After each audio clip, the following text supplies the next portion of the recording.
Hello dear student. Induced electric field पर based एक बहुत प्यारा सा क्वेश्चन करने जा रहे हैं। आइए देखते हैं। A conducting ring of radius 1 meter is placed in an uniform magnetic field B of 0.01 tesla oscillating with frequency 100 hertz with its plane at right angles to b.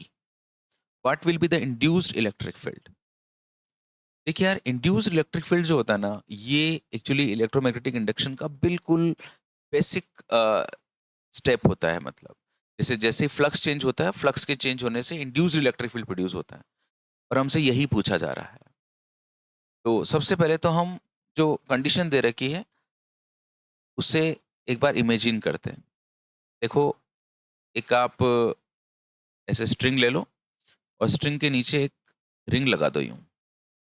Okay, ये जो रिंग है, जैसा कि इंफॉर्मेशन हमको दी हुई है, एक magnetic field में रखी हुई है। ऐसे ये मैग्नेटिक फील्ड लगा दीजिए। ये जो मैग्नेटिक फील्ड मैंने लगाया है, इस मैग्नेटिक फील्ड में ये रिंग रखी हुई है और ये ऑसिलेट कर रही है। ऐसे ऐसे ऑसिलेट करने का मतलब हुआ कि ये इस मैग्नेटिक फील्ड से बाहर निकलेगी इधर, फिर ये वापस मैग्नेटिक फील्ड में आएगी, फिर मैग्नेटिक फील्ड से बाहर निकलेगी। कहने का मतलब हुआ कि इसका कुछ ऐसा मोशन होगा कि ये मैग्नेटिक फील्ड से बाहर जाएगी, फिर वापस मैग्नेटिक फील्ड की तरफ आएगी, फिर यूं जाएगी एंड फिर ऐसे आएगी। इस दौरान इसके ऑसिलेशंस होंगे। तो जब ये मैग्नेटिक फील्ड से निकलेगी तो फ्लक्स में चेंज होगा, तो इंड्यूस्ड इलेक्ट्रिक फील्ड प्रोड्यूस होगा। वापस आएगी, फिर फ्लक्स में चेंज होगा, फ्लक्स बढ़ेगा, फिर दूर जाएगी, फ्लक्स कम होगा, फिर पास आएगी, फिर फ्लक्स बढ़ेगा। तो कंटिन्यूअसली ये ऐसे ऑसिलेट कर रही है और इसमें कंटिन्यूअसली ईएमआई हो रहा है। इसकी जो रेडियस है वो हमें 1 मीटर दी हुई है। इसकी रेडियस हमें 1 मीटर दी हुई है रिंग की। और जो मैग्नेटिक फील्ड है, इसकी वैल्यू हमको 0.01 टेस्ला दिया हुआ है। And this is right angles to B. आप समझ गए होंगे राइट एंगल्स का मतलब क्या है। कि देखिए, इसका प्लेन तो ऐसे है ना, आपका जो मोबाइल है या जो लैपटॉप जिसमें आप ये वीडियो देख रहे हैं, उसका प्लेन तो ये है। और जो मैंने क्रॉस लगाया है, इसका मतलब magnetic field perpendicular to the plane है। तो दोनों 90 डिग्री पर हो गए।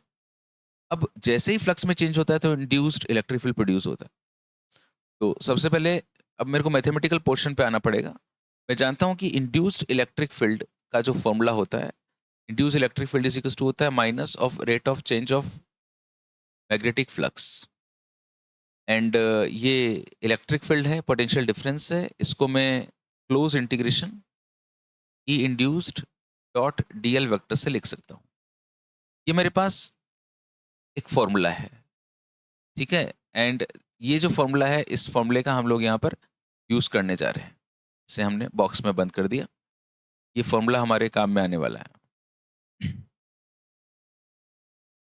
अब इस फॉर्मूले में मुझे देखो क्या क्या इन्फॉर्मेशन चाहिए। इंड्यूस इलेक्ट्रिक फील्ड, तो ये रहा, डॉट डीएल वेक्टर। अब अगर मैं डीएल वेक्टर की बात करता हूं तो देखो कैसे। जब ये रिंग इस मैग्नेटिक फील्ड से बाहर निकलेगी तो मैग्नेटिक फील्ड कम होगा। लेंज लॉ हमको ये कहता है electric field, induce electric field की डायरेक्शन लेंज लॉ से दी जाती है। जो इंड्यूस करंट की डायरेक्शन होती है वही इंड्यूस इलेक्ट्रिक फील्ड की डायरेक्शन होती है। तो देखो, जैसे ही मैं काम करता हूँ, इसका एक पर्टिकुलर पोर्शन ले लेता हूँ स्टडी करने के लिए, और वो पोर्शन ले लेता हूँ ये वाला, ये ए और ये बी, ए से लेकर बी तक जाने का पूरा जो टाइम पीरियड एक ऑसिलेशन का, वो मैं टी ले लेता हूँ। मतलब यहाँ से इधर जाना, फिर इधर आना, फिर इधर आना और फिर इधर आना, ये पूरा कैपिटल टी है। तो यहाँ से यहाँ तक जो जाने का जो टाइम है एक्सट्रीम तक, ये मैंने T/4 ले लिया। इस तक की बात करता हूँ। जब मेरी रिंग इधर जाएगी तो मैं देखूंगा कि जो उसका मैग्नेटिक फील्ड है वो कम हो रहा है। तो लेंज कहते हैं कि induced EMF and induced current are always produce in such a way that they oppose the cause of their production. तो ईएमआई होने का कारण है इस मैग्नेटिक फील्ड का कम होना। तो इस तरह से करंट बहेगी कि मैग्नेटिक फील्ड बढ़े। तो हम जो है यहाँ पे राइट हैंड रूल लगाएंगे और उसके अकॉर्डिंग हम देखेंगे कि इसमें जो इंड्यूस करंट है उसकी डायरेक्शन क्लॉकवाइज आ जाएगी। आप अपने राइट हैंड का जो थंब है उससे मैग्नेटिक फील्ड की डायरेक्शन में रखो और फिंगर्स को घुमाओ तो ऐसे मिलेगा आपको। इंड्यूस करंट का डायरेक्शन हो सकता है, और जो इंड्यूस करंट का डायरेक्शन होता है वो एक्चुअली इंड्यूस इलेक्ट्रिक फील्ड का डायरेक्शन होता है। ये इंड्यूस इलेक्ट्रिक फील्ड का डायरेक्शन है। यहाँ पर अगर मैं एक छोटा सा लेंथ वेक्टर ले लेता हूँ तो लेंथ वेक्टर की डायरेक्शन भी इधर की तरफ आ जाएगी, और थीटा 0 डिग्री हो जाएगा। इस पूरी रिंग में कहीं पे भी मैं ई और डी की डायरेक्शन देखूंगा तो वो 0 डिग्री होगी। तो अगर 0 डिग्री होगा तो मैं लिख सकता हूँ कि ई इंड्यूस्ड डी एल अगर मैं सारे जोड़ता हूँ पूरे इस लूप के लिए तो वो 2 पाई आर हो जाएगा, is to minus rate of change of magnetic field. अब ये जो चीज है, ये rate of change of magnetic field है जो इंड्यूस्ड ईएमएफ है। आइए इसकी वैल्यू मैं अलग से निकालता हूँ। E induced is to minus rate of change of magnetic field, इसको मैं delta phi upon delta T लिख देता हूँ। डेल्टा फाई का मतलब होता है change in flux, change in flux का मतलब होता है final flux minus initial flux upon जो टाइम लिया गया है, फाइनल फ्लक्स। देखो जब ये रिंग इस मैग्नेटिक फील्ड से बाहर निकल आई है, मैं केवल इसका 1/4 पार्ट डिस्कशन में ले रहा हूँ। जब ये फाइनली बाहर आ गई तो मैग्नेटिक फील्ड 0 है तो उसका फ्लक्स भी 0 हो जाएगा और इनिशियली इतना फ्लक्स होगा। तो मैं वैल्यूज पुट कर रहा हूँ।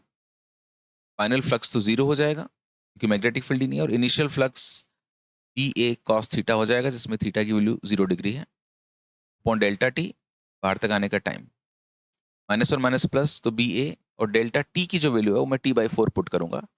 T/4 इसलिए पुट करूंगा क्योंकि ये पहले यहाँ पे मैग्नेटिक फील्ड में थी, अब ये इधर की तरफ आई है, ये 1/4 टाइम हो जाएगा, इसको T/4 लिख दिया। 4BA अपॉन टी, ये मेरे पास इंड्यूस्ड इलेक्ट्रिक फील्ड आ जाएगा। आइए इसकी वैल्यू पुट करके देखते हैं एक बार। इंड्यूस्ड इलेक्ट्रिक फील्ड की value 4BA upon T, 4B की वैल्यू मेरे को क्वेश्चन में दी हुई है 0.01 टेस्ला, 0.01 टेस्ला। जो एरिया है वो पाई आर स्क्वायर हो जाएगा, पाई तो पाई है, और जो रेडियस है वो दी हुई है 1 meter. This is 1 upon time period. Time period कहाँ से आएगा? फ्रीक्वेंसी दी हुई है हमें 100 हर्ट्ज, तो frequency is equal to 1 upon time period होता है, तो टाइम पीरियड आ जाएगा 1 upon frequency. Frequency is 100 hertz, so time period is 1 upon 100 second. ये मैंने 1 अपॉन 100 सेकेंड्स पुट कर दिया। ओके, नाउ मैं इसको सॉल्व कर लेता हूँ। तो ये हो जाएगा 4 पाई इंटू ये 10 की पावर माइनस 2, एंड ये 100 ऊपर जाके 10 की power 2, this is 4 pi volt. Okay, ये मेरे पास में सारी इंफॉर्मेशन आ गई। इसको मैंने अलग से, आपने देख लिया कैसे कैसे मैंने इंड्यूस्ड ईएमएफ निकाला। Okay, these are very important step. ये इंड्यूस्ड ईएमएफ की वैल्यू यहाँ पे पुट कर दीजिए आप। इसकी वैल्यू है मेरे पास में 4 पाई वोल्ट। पाई से पाई कैंसिल हो गया, 2 से 4 कैंसिल हो गया। ये इंड्यूस्ड इलेक्ट्रिक फील्ड की वैल्यू आ गई 2 अपॉन आर।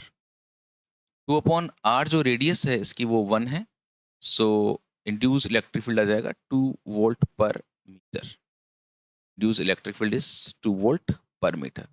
मैं देखता हूँ मेरे ऑप्शंस कौन से हैं, ये रहे, and the answer is 2 volt per metre. Okay, तो this is a very important case यार। और मैं आपको बताना चाहूँगा इसमें कि एक बार मैं फिर से आप इस वीडियो को देखें, इसको इमेजिन करें कि ये रिंग बाहर की तरफ गई, इसका फ्लक्स बदला, फ्लक्स में चेंज होने से EMI हुआ, इंड्यूस इलेक्ट्रिक फील्ड प्रोड्यूस हुआ। इंड्यूस इलेक्ट्रिक फील्ड कभी भी निकालना हो तो इस एक्सप्रेशन से हम लोग आगे बढ़ते हैं। इस एक्सप्रेशन में ये रिलेशन निकाला, राइट हैंड साइड को मैंने अलग से सॉल्व कर लिया इसके 1/4 साइकिल के लिए, है ना, क्योंकि सबसे इजी इसका 1/4 साइकिल ही है। अगर आप T/2 तक टाइम के लिए करते हैं तो ये आपको डिजायर्ड रिजल्ट नहीं दे पाएगा, क्योंकि जैसी इनिशियली स्टेज है वैसी फाइनल स्टेज बन जाएगी।